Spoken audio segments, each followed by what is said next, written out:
विनोद पासी को गोली मारी गई।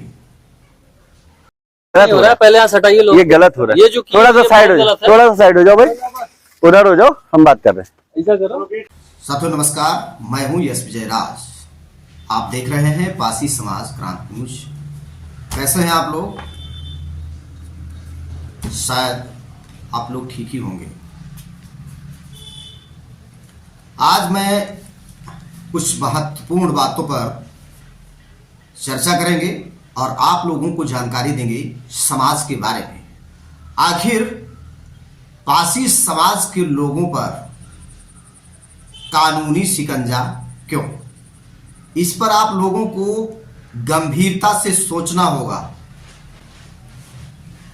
और लोकतंत्र के महापर्व 2024 के चुनाव को लेकर आप लोगों को गंभीरता से फैसला भी लेने की जरूरत है। ये इसलिए साथियों, कल 16 मार्च लगभग 3 बजे के आसपास चुनाव आयोग के द्वारा चुनाव के बारे में घोषणा भी कर दी जाएगी, किस डेट से लेकर और किस डेट तक चुनाव होना है। लेकिन साथियों, इस चुनाव से पहले जो लगातार चुनाव आने से पहले अपने समाज के लोगों पर पुलिस की गोलियां, अपने लोगों को पुलिस जो बंद कर रही है, प्रताड़ित कर रही है, जो शासन प्रशासन ये भेदभाव कर रहा है, इस पर मैं चर्चा करूंगा। आज एक जनपद सीतापुर के थाना खैराबाद अंतर्गत रहीमाबाद पुल पर एक घटना हुई है और दूसरी घटना बाराबंकी की है, सतरीख कोतवाली अंतर्गत। दोनों घटनाओं पे मैं चर्चा करूंगा। हालांकि दोनों व्यक्ति बाराबंकी जनपद के ही रहने वाले हैं, जिन पर एक पुलिस के द्वारा कार्यवाही की गई है। पहले मैं बताता हूं, जनपद सीतापुर के थाना खैराबाद अंतर्गत रहीमाबाद पुल के पास विनोद पासी को गोली मारी गई।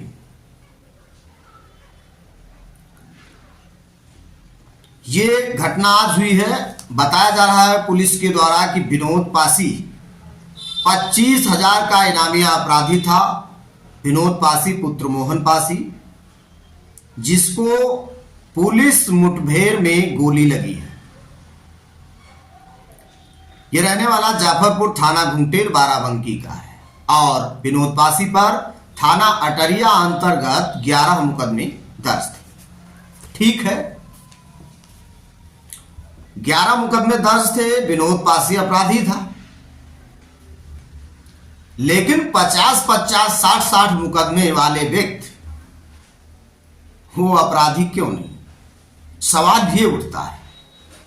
साथियों, जब जाल डाली जाती है तो छोटी मछलियां पहले आ जाती हैं और मगरमच्छ जाल को फाड़कर निकल जाता है। यही हाल हो रहा है मेरे समाज का। हमारे समाज का यदि कोई व्यक्ति है, उस पर 11 मुकदमे लिखे हैं तो अपराधी है, उस पर इनाम घोषित है। ठीक है, अगर वो अपराधी है उसको कानूनी सजा मिलनी चाहिए, लेकिन क्या उन लोगों को कानूनी सजा नहीं मिलना चाहिए जिन लोगों पर 50-50 मुकदमा लिखे हैं और उनकी थाने में इज्जत होती है, बाकायदा हिस्ट्री सीटर लिस्ट में उनका नाम होता है। और बहुत से ऐसे अपराधी हैं जो सत्ता के बल पर इस प्रदेश में गुंडागिरी कर रहे हैं, लेकिन उनको कहीं पुलिस मुठभेड़ में छू रही है? नहीं छू रही है। इन चीजों पर आप लोगों को ऐसी कार्रवाई पे सोचने की जरूरत है, क्योंकि हमारा समाज सत्ताविहीन है और जो समाज इस देश के लिए लड़ते लड़ते अपना सब कुछ खो दिया, आज राजा से रंक बन गया और आज उसे कहीं पे गोली मारी जाती है और कहीं उसे पुलिस उठाकर ले जाती है और बंद करती है। फिलहाल इस संबंध में सीतापुर पुलिस अधीक्षक चक्रेश मिश्रा ने अपनी जो बाइट दी है वो भी मैं आपको सुनाता हूं। चक्रेश मिश्रा ने क्या कहा, जरा इस वीडियो पर आप एक नजर डालें। थाना खैराबाद के अंतर्गत आज थाना खैराबाद पुलिस और एसओजी की टीम के द्वारा एक अपराधी को पुलिस मुठभेड़ के दौरान गिरफ्तार किया गया है। इसका नाम विनोद पासी है।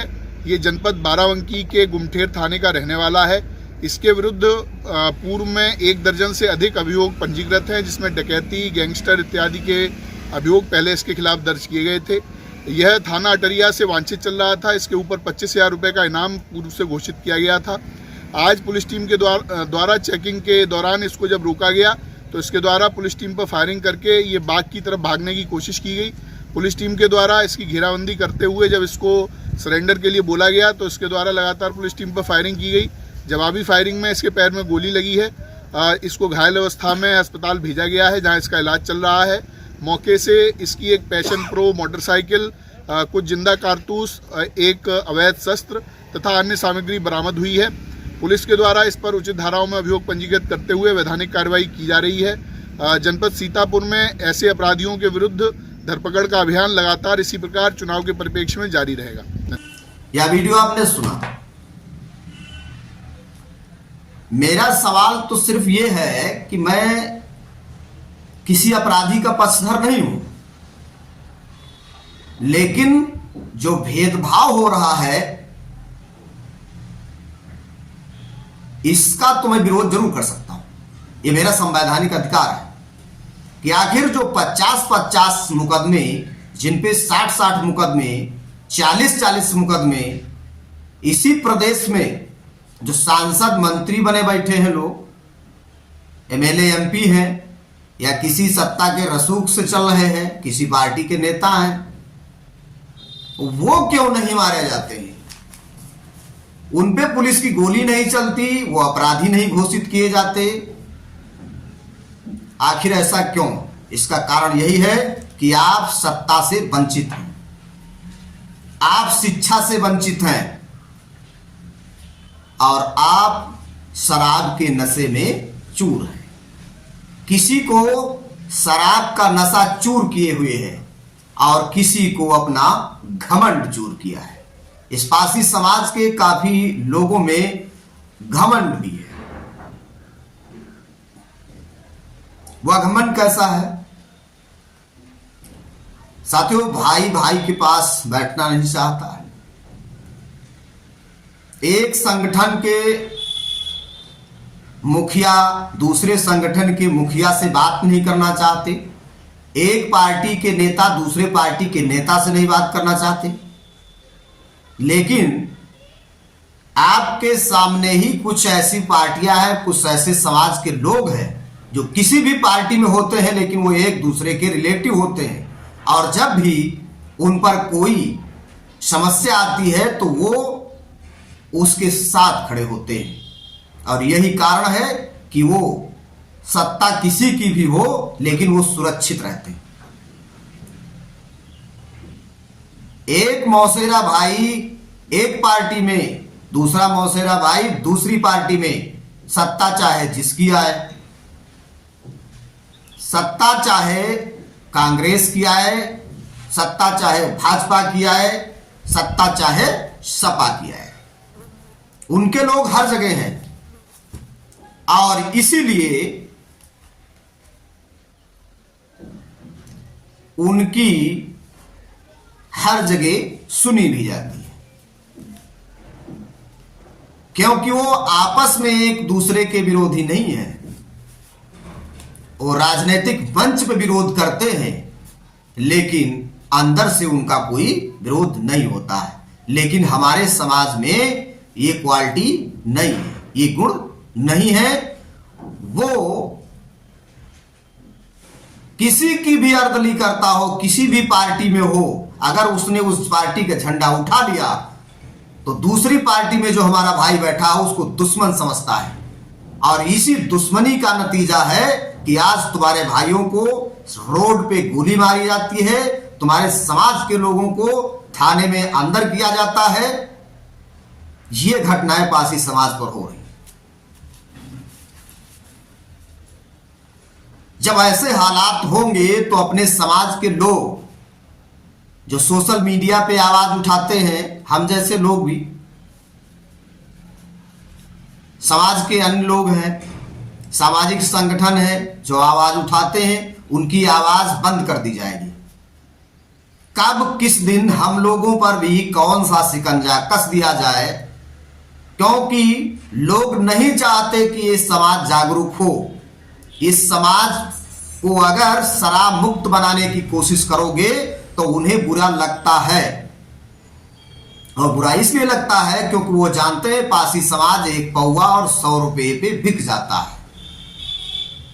और जब आप बिक जाओगे तो उन्हें अच्छा लगता है, और हम बोलेंगे कि शराब छोड़ दो और अपनी वोट मत बेचो तो उन्हें बुरा लगेगा, तो वह मेरे भी विरोधी बनेंगे। इसलिए साथियों, एकजुट हो जाओ और 2024 के चुनाव में अपने दिमाग का इस्तेमाल करके वोट करिएगा। मैं ये नहीं कहता किस पार्टी को वोट दो, उस पार्टी को। आप प्रत्याशी देखिए, जो प्रत्याशी आपकी समाज की आवाज को मुखरता से उठाता हो उसका सहयोग करिए, या फिर अपने समाज के लोग जो लड़ रहे हैं, निर्दलीय लड़ रहे हैं या किसी पार्टी से लड़ रहे हैं, लेकिन आपकी जो आवाज उठाता हो आप उसका सहयोग करिए। दूसरी घटना मैं बता रहा हूं जो बाराबंकी की है, जहां पर सुहेलदेव आर्मी चीफ योगेश भाई सुबह गए थे। सतरिख कोतवाली अंतर्गत है, जहां पर सुहेलदेव आर्मी के राष्ट्रीय प्रचारक बबलू पासी को पुलिस उठाकर थाने ले गई और उनपे आर्म्स एक्ट के तहत मुकदमा पंजीकृत किया है। लेकिन क्यों? ये इसलिए हुआ कि वो प्रचार करते थे अपने संगठन का, समाज का, और टॉय यानी जो खिलौने जो होते हैं, खिलौने वाले जो तमंचे होते हैं जो प्लास्टिक के होते हैं, उससे बताया जाता है कि वो अपना रील्स वगैरह बनाते थे। एक व्यक्ति ट्वीट कर देता है, और ये व्यक्ति रचित विश्वकर्मा नाम का व्यक्ति है जो ट्वीट करता है, और इसी के चलते पुलिस बबलू पासी को पकड़ के थाने लाती है और थाने में मुकदमा पंज करती है। आर्म्स एक्ट 315 के तमंचे को दिखाया जाता है। इस संबंध में योगेश भाई जब थाने गए, पुलिस से बात किया, तो पुलिस ने तानाशाही रवैये में बात किया और बोलती है कि ये क्या तमाशा है। योगेश भाई कुछ साथियों के साथ गए थे और उन्होंने नारा लगाया कि बबलू पासी को न्याय दो। तो पुलिस बोलती है कि धारा आचार संहिता लगी हुई है, जबकि आचार संहिता कल लगेगी साथियों, और पुलिस के वहां आचार संहिता आज से लग गई और सभी को वहां से भगा दिया जाता है और योगेश भाई को पुलिस हरदम में लेने का काम करती है। ये भी जरा एक क्लिप सुन लीजिए। हाँ सर। सर मेरा नाम योगेश पासी है, सुहेलदेव आर्मी राष्ट्रीय अध्यक्ष। बाकी हटो, नाबालिग बच्चे हट जाओ। नहीं, एक दो नाबालिग, ठीक है। हटो यहाँ तो से। इसमें जो बबलू पासी भाई हैं, हटाइए यहाँ से। हाँ ठीक है, बबलू पासी भाई हैं, हाँ वीडियो बना लीजिए, कोई दिक्कत नहीं। बबलू पासी भाई जिनको सर्कल लाया गया है, उनके ऊपर से सतरिक थाने में किसी प्रकार की कोई FIR नहीं। तो नहीं है वो तो हम मानते हैं। सुनिए सर, 2 मिनट सुन लीजिए। कल मैं यहाँ 1:30 बजे आपके थाने से गया हूँ और उस व्यक्ति ने कभी किसी से ना झगड़ा किया ना लड़ाई किया है, और एक वीडियो बनाने का काम करता है, क्योंकि एक संगठन में वो प्रचारक की दृष्टि से। मैं मानता हूँ कि वो जो डंडे लेके और जो टॉयगन लेके, और वो तो जांच का विषय है ना। नहीं सर, जांच तो है, और जो टॉयगन लेके वो वीडियो में दिखाया गया, जिसको ट्वीट किया गया है, रचित विश्वकर्मा जिसको ट्वीट किया है, वो भी यहाँ पे जमा कर दिया गया है, और उसके बावजूद भी उसको बताया गया है कि 315 में वो लेके आए। पहले तो हटिए यहाँ से। हाँ हट जाएंगे लोग, बगल में यहाँ से आचार संहिता लगी है। नहीं सर, ये बताइए गलत हो रहा है, ये गलत हो रहा है। पहले यहाँ से हटाइए लोग। ये गलत हो रहा है। ये जो किया थोड़ा सा ये साइड हो बहुत जाओ, गलत है। थोड़ा सा साइड हो जाओ भाई, उधर हो जाओ, हम बात कर रहे हैं। ऐसा करो, SSI साहब को बुलाओ, एक तहरीर लो सभी के खिलाफ जितने। हाँ सर ले लीजिए, लेकिन सर ये बेगुनाह को सर जेल कर रहे हैं, आर्म्स एक्ट में गलत कर रहे हैं सर। पहले हटाइए यहाँ से। वो हट गए सर, हट गए, हट तो अभी गए, दूसरे तरीके से हमको पेश ना हट आने तो दो। गए हैं सर, और हटाइए क्या, यहाँ हट से। गए। तो अभी यहाँ पे हम लोग थाने में आए हुए हैं और कल भी आए हुए थे, और बबलू भाई को सोशल मीडिया प्लेटफॉर्म नहीं है। मोबाइल रखो नहीं सर, ये सब बताइए मोबाइल तो। जेब में रखिए, पहले ठीक है सर, जेब में है। जेब में रखिए। हाँ ठीक है साथियों, तो मैं इसीलिए कहता हूं कि आप लोग एकजुटता बनाए रहें, अपने संगठन को मजबूत करते रहें। मेरे लोगों के पास फोन है, लेकिन वो अपनी ताकत सोशल मीडिया पर नहीं दिखा पाते हैं। मेरे साथियों, किसी प्लेटफार्म में जुड़े हो तो ज्यादा से ज्यादा संख्या में लगो, कि मैं अगर कोई आवाज आप तक पहुंचाता हूं तो लाखों लोगों में जानी चाहिए। लेकिन मेरे लोगों को किसी के फेसबुक को फॉलो करना नहीं आता, चैनल को सब्सक्राइब करना नहीं आता। जब आपको कुछ आता ही नहीं है तो सिर्फ नरेगा खोदो। जब आपको आपके बच्चों को पढ़ाना नहीं है, शराब पीना है, तो शराब पियो। शराब पियोगे, किसी के दूसरे का नुकसान नहीं करोगे, खुद मरोगे और अपने परिवार को मारोगे। अगर आप शिक्षा की तरफ ध्यान नहीं दिया तो ना तो कायदे जानोगे, ना कानून जानोगे, और क्या है आपकी व्यक्ति की आजादी, अपनी आवाज नहीं उठा पाओगे। और जब अपनी आवाज उठा नहीं पाओगे तो आपको अधिकार कोई नहीं देगा, और इसी तरीके से आप लोग मारे जाओगे, सताए जाओगे और थाने में बंद करके जेल भेजे जाओगे। मैं आप लोगों से साथियों यही कहूंगा, क्योंकि जो भी हमारे साथी हैं, मुझे दर्द है अपने समाज का। तो साथियों, एक दूसरे का सहयोग करते रहें, एक दूसरे के साथ रहो और जागरूक बनो, सजग बनो।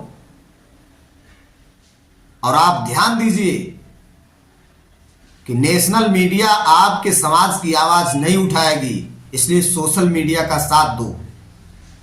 अपने समाज के जितने भी लोग आवाज उठा रहे हैं, ज्यादा से ज्यादा उनके फेसबुक, यूट्यूब चैनल को सब्सक्राइब करो, फेसबुक फॉलो करो, ट्विटर पे लो। अगर आप शिक्षित हो, कम से कम वो तो ताकत दिखाओ। लेकिन यदि ऐसा भी नहीं कर पाते हो तो आपका पतन निश्चय है। आप लोगों की प्रतिक्रिया क्या है, अपनी राय जरूर साथियों हमें पहुंचाइएगा और अपने सुझाव दीजिए। जय पासी बोलिए, लेकिन जय पासी के साथ साथ अपने सुझाव रखिए कि मैं समाज को कैसे जागरूक कर सकता हूं, आप लोगों का क्या सहयोग रह सकता है। आखिर हम दिन रात समाज के लिए अगर दौड़ रहा हूं, लड़ रहा हूं, समाज की हकीकत दिखाता हूं आप तक, तो आप लोगों का भी कोई फर्ज है कि आप लोग क्या सहयोग कर सकते हैं। आप लोगों का समाज में क्या सहयोग है, अपने समाज में शिक्षा का जागरूकता लाएं, बच्चों को पढ़ाने का काम करें अपने गांव में, अपने मोहल्लों में। और जो संगठन है, मैं उनसे भी कहूंगा कि जो भी संगठन है, ज्यादा से ज्यादा अपने समाज के लोगों तक शिक्षा की कोशिश करें और गांव गांव अपने लोगों को जागरूक करने का काम करें साथियों। मैं इसी के साथ आप सभी को एक बार फिर धन्यवाद देता हूं और आप लोगों की प्रतिक्रिया का मुझे इंतजार रहेगा। जय पासी, जय संविधान। नमस्कार, आप देख रहे हैं पासी समाज क्रांति न्यूज।